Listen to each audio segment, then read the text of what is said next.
जय Hind all of you. कैसे हो आप सभी। और आज मैं बात करने वाला हूँ coast guard DV and GD के एग्ज़ाम से रिलेटेड, क्योंकि उसकी वैकेंसी आई हुई है। काफ़ी ज़्यादा हाइप बना हुआ है, हर कोई बंदा उसके डाल रहा है वीडियो कि इसमें ऐसे फॉर्म डलेंगे, ऐसा पेपर आएगा, इतनी कट ऑफ जाएगी।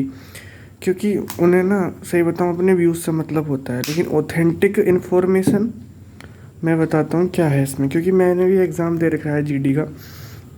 देखो, हमने कोस्ट गार्ड का फॉर्म डाला, नॉर्मल बताता हूँ मैं। पहली बात तो कोस्ट गार्ड का फॉर्म किसे डालना चाहिए? जिसने पहले एनडीए की या एयरफोर्स एक्स ग्रुप की तैयारी कर रखी हो, वो फेल हो चुका हो, रह चुका हो, और वो 1 साल से 6 महीने या 1 साल से एसएससी या नॉन टेक्निकल पढ़ रहा हो, या यूपी पुलिस या फिर दिल्ली पुलिस या फिर एसएससी का कोई भी एग्ज़ाम टारगेट कर रहा हो। तो अगर उसे लगे कि हाँ, मैं डिफेंस ज्वाइन करना चाहता हूँ, तो वो जीडी का फॉर्म डाल ले। लेकिन मैंने इसमें देखा है डीबी के लड़के बहुत फॉर्म डालते हैं, जबकि वैकेंसी कितनी रहती है, 12-13। उससे कोई सेंस नहीं है, हाई कट ऑफ लगाते हैं। अगर डालना है तो मैं तो जीडी में आप डाल सकते हो। जीडी में इस बार यूआर में भी शायद 100-104 वैकेंसी हैं। इसमें क्या रहता है, जीडी में 2 पेपर होते हैं।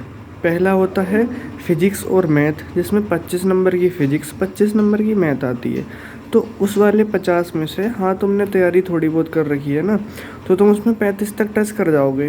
क्योंकि उसमें फ़िज़िक्स में न्यूमेरिकल पूछता है और मैथ्स में 5-6 क्वेश्चन थोड़े लेंदी रखता है, तो 35 से 40 तक तुम टच कर जाओगे। ठीक है, ठीक है, हमने माना 35 से 40 तुमने वहाँ टच कर लिए।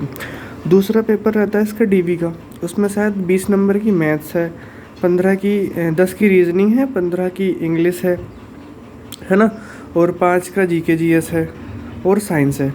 तो वो होता है 60 मार्क्स का। 60 मार्क्स में से तुम अगर नॉन टेक्निकल पढ़ रहे हो तो तुम 40 से 45 वहाँ पे आराम से ले आओगे। तो 45 और 35 कितने हो गए, जल्दी बताओ। ठीक है, तो तुम कहीं ना कहीं 75 से 80 नंबर मान के चलो। 75 से 80 नंबर तक ही कट ऑफ लगती है, 80 नंबर तक, क्योंकि 70 प्लस ही जाती है। 110 का पूरा पूर्णांक होता है जीडी का, 70 प्लस तुम्हारी कट ऑफ चलेगी। लेकिन पिछली बार क्या हुआ, कुछ बंदे ये बोल लेते कि भैया मेरे नंबर तो 80 थे लेकिन मैं फाइनल में आउट हो गया। ऐसा क्यों हुआ? देखो, मैं बताता हूँ क्या रहता है इसमें। जो पहला पेपर है डीवी का, क्योंकि जीडी वाले में 2 पेपर देते हैं, एक जीडी का एक डीवी का, एक टेक्निकल एक नॉन टेक्निकल। नॉन टेक्निकल जो 60 नंबर का पेपर है, उसमें इन्होंने क्राइटेरिया बना रखा है 30 नंबर पासिंग मार्क्स का। और जो अपना फिजिक्स मैथ जो आएंगे 50 नंबर का, उसमें तुम्हारे 20 नंबर का क्राइटेरिया बना रखा है। तो इनका ये है फिक्स कि जब फाइनल कट ऑफ लगेगी तो तुम इनके सेक्शनल में भी अलग अलग क्लियर होने चाहिए हो। मतलब तुम पहले पेपर दोगे ना फिजिक्स मैथ वाला, उसमें तुम्हारे 20 से ज़्यादा नंबर होने ही चाहिए, और जो 60 नंबर में से 30 से ज़्यादा होने ही चाहिए ना। तो ऐसा रहता है ना, जैसे तुम्हारे एक पेपर में तो बहुत नंबर आ गए और एक में तुम्हारे कम रह गए, तो फाइनल में उस वजह से भी आउट हो जाते हैं। और थोड़ा बहुत इसके डॉक्यूमेंट ज़्यादा दिख करता है, सेंट्रल के बन पाता है ये। देखो, सच्चाई यही है, अगर डालना है तो जीडी में डाल लो, ट्राई कर सकते हो एक बार, कोई दिक्कत नहीं है।